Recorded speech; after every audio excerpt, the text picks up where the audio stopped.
I left Ludington with a roadie going to Baldwin, which also took me somewhat in the direction of home. And it was not long before I was faced with a moral dilemma. My first thought was, you can't help everybody.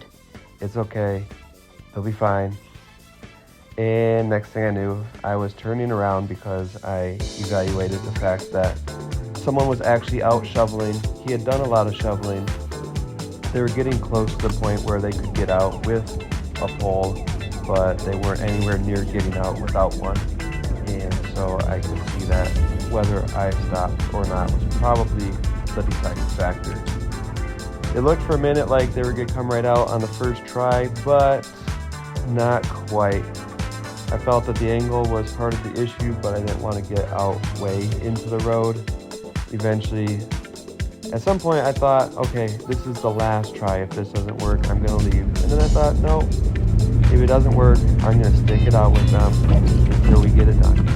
Thankfully, it did work.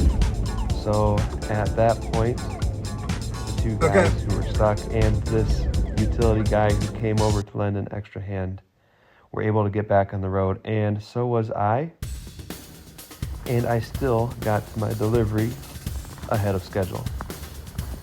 So it was way up in northern Michigan, which is a beautiful place to be.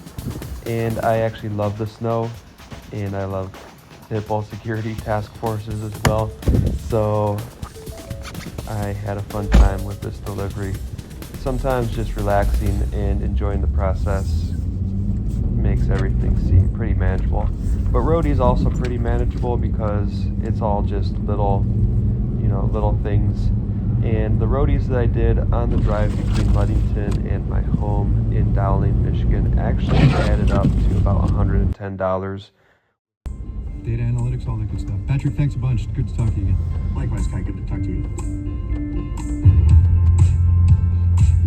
Despite my enjoyment of driving in the snow, I did take a slightly more adult perspective on it, where passing all of the carnage on the way down just made me think, wow, I could have gotten caught up in this just by being in the wrong place at the wrong time. But for the most part, leaving adequate following distance, paying attention to what's going on around you, and being a defensive driver, as well as actually having the skills to drive in the snow and on the ice and things like that, provide enough protection that I'm still willing to go out on the road in the winter.